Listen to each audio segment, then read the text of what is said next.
Sales organizations are very good at a game no longer being played. They have perfected the ability to consistently hit the target. The problem is, it's the wrong target. The way people buy, the time it takes them to buy, the process of selection has dramatically changed. Yet sales organizations continue to sell as if they were in a quaint Norman Rockwell painting. A firm handshake, a glimmer in the eye, a lots of enthusiasm, and unending persistence. And unfortunately, that process no longer works like it used to. So what I'm going to talk about today is selling by its nature too often produces the exact opposite effect. The harder you sell, the harder it is to sell. My presentation is going to cover a non-selling posture, the ability to change the flow of information.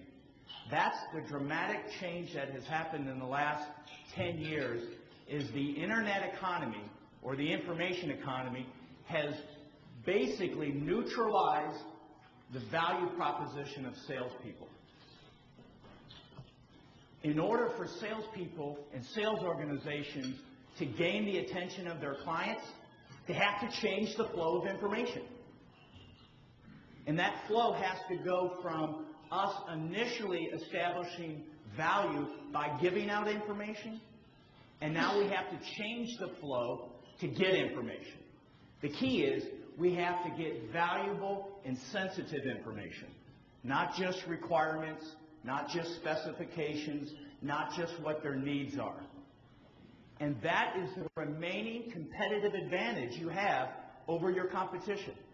Your salespeople's ability to engage customers differently is the remaining competitive advantage that is truly sustainable.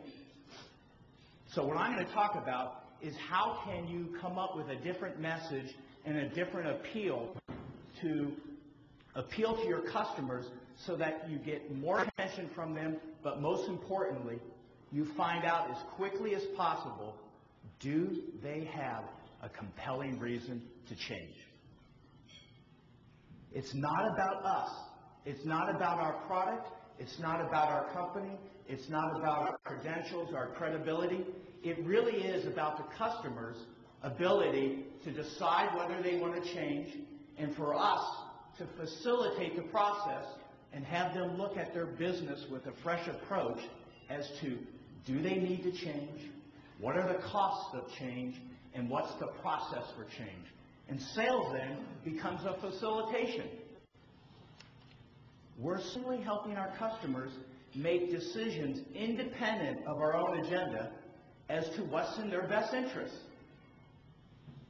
Now you can see there's a conflict here, because what's in their best interest frequently isn't always in our best interest. Our best interest usually is to drive home our sales opportunity. And so in order to change the flow of information, we're going to have a more candid discussion with our clients as to what their motivations for change are. We're going to have to be more transparent, and just as importantly, we're going to have to do something that salespeople do not like to have happen, is we're going to have to make no an available answer. Why do you think we have to make no an available answer? Because it may lead to yes. It may lead to yes, or the flip side, which is still an advantage, it may lead to a quick no. And the problem is a lot of sales organizations have salespeople who are losing on their opponent's 5-yard line. If you're going to lose, where do you want to lose? On your own 5-yard line. So I'm going to talk a lot about things that are very non-intuitive. And the key to increase the flow of information and to change the flow of information that they're accustomed to us giving them information, to us now gathering information and extracting information, is we have to be better at getting to the truth quickly.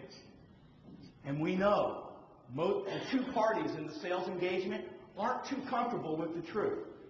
And you know, I was watching this movie the other night in my hotel in Chicago called A Few Good Men. Anyone remember that? What was the climax at the very end of the movie when Tom Cruise was grilling Jack Nicholson? You can't handle the truth. In sales, who can't handle the truth? Salespeople and customers.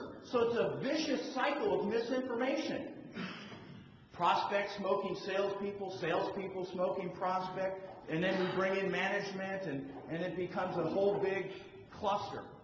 So my process is all about getting to the truth as quickly as possible, having a transparent conversation, and truly understanding from a customer's perspective, why do they want to change?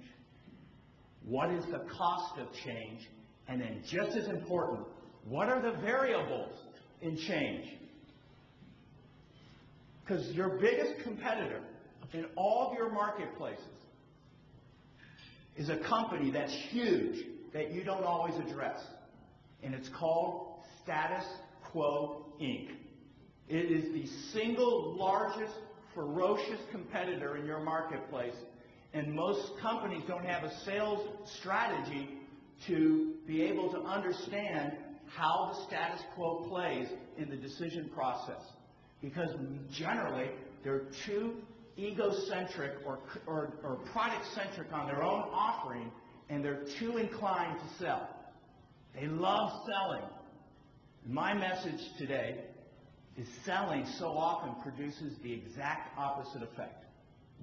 So that's going to be kind of the theme of my meeting today.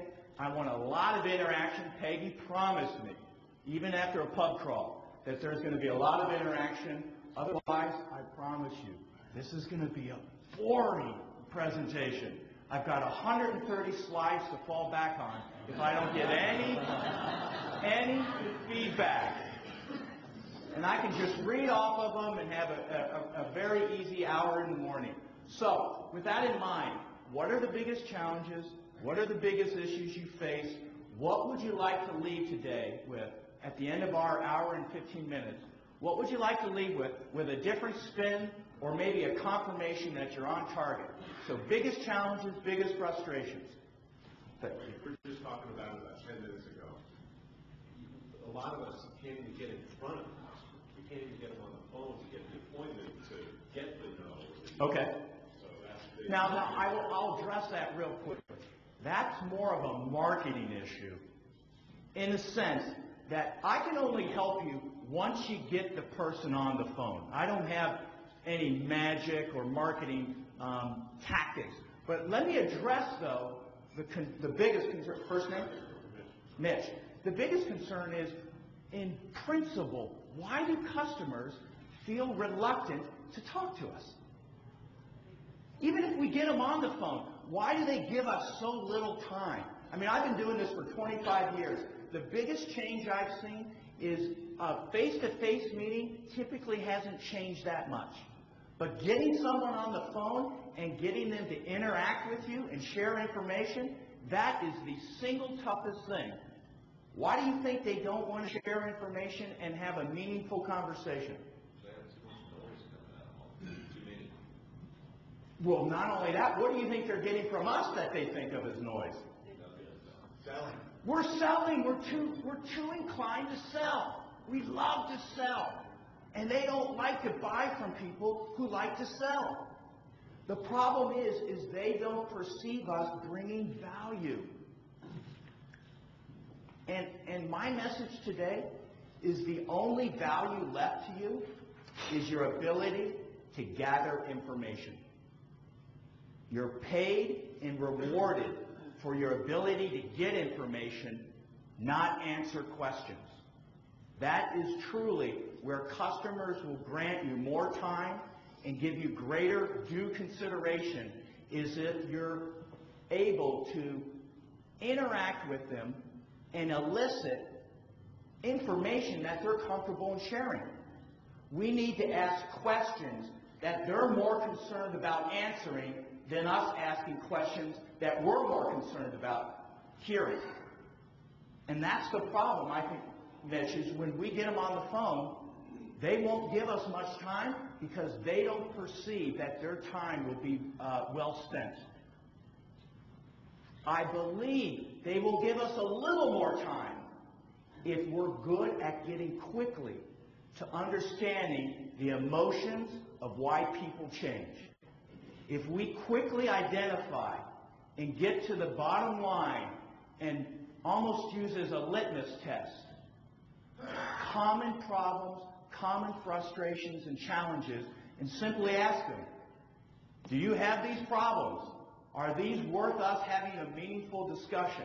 And I'll go over later on in the meeting a little further in depth on that as to how we can get our salespeople to look different and sound different. And it won't be through what they say. It will be through the quality of their questions. That's what's going to engage people differently. What else? What else is going out there? Yes? Losing on their 5-yard line.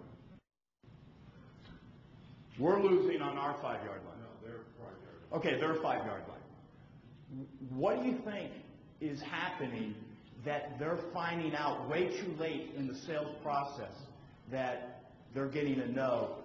What's happening that they're not doing that allows them to learn quicker to find out whether they are going to win or not? They want the A player to begin with. Pardon me? They want the A player to begin with. Okay. What do you mean by that?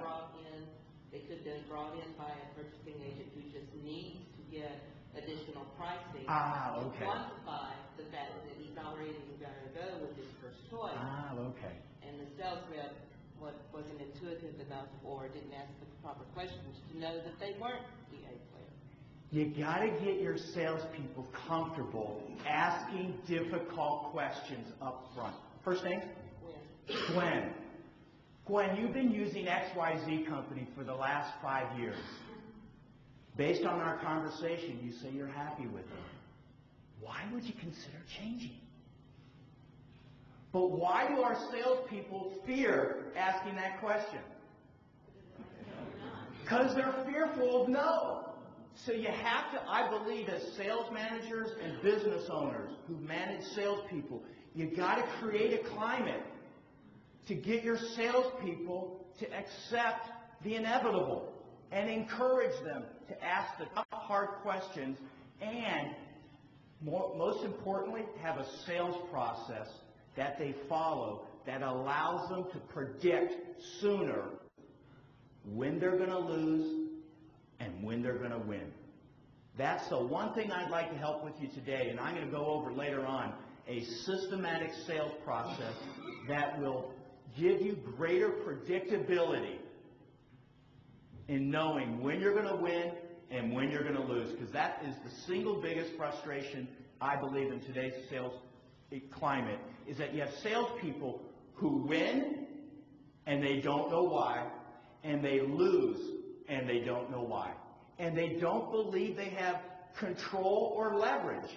And so they just go out there and spurt out the company line, throw up and show up, and then they don't really have a process to learn from each time.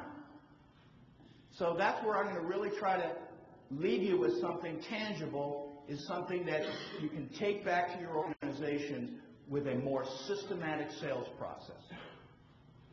Hopefully that will help. What else? What else is going on now? Yes? I think you hit upon it with the status quo, because I probably lost to no decision more than I've lost to competition. That's a good observation. And I guess looking at when it's yes and when it's no, when it's when. So what should we be looking for? Because as being an eternal optimist, first of all, it's tough to think you're ever going to lose. Right. Because I don't. Right.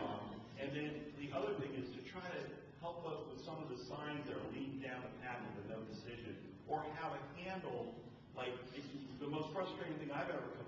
This is a great match. I have what you need. It's going to make you better, but it's going to cause you to do some work, and because of that, we're not going to do anything. Okay, first name? Mario. Mario's hit on a good strategy. So I think you're on target. What you might be missing in some cases are the tactics to execute it. So what I find so often is I'd like you to change a little of that attitude that you have, which, by the way, I think is a great attitude. It's an optimistic, positive attitude. But I'd rather have you have an optimistic, positive attitude of not so much I can help you, but have a positive, optimistic attitude of my job here is to help you decide based on the variables and the options you have, whether it's in your best interest to change. Now, I know I can help you, but Mr. Customer, I know that that's irrelevant at this stage. So if you take a more non-selling posture, which is I'm not here to prove anything, I'm not here to disprove anything, I'm here to play the role more of a counselor or an advisor. And that is to understand from your perspective, does change make sense? And then just as importantly, help the customer make a business case for change. And help them understand. Now here's the big issue. You have customers, and you outlined it perfectly. You have customers who have a genuine, sincere interest to change, but have a passive, casual interest to act upon it. That's correct. So we have to, I'll get to you. We have to find out what's the cost of change. And most of us have a sales strategy to find out change based on gain, benefit, advantage, and opportunity.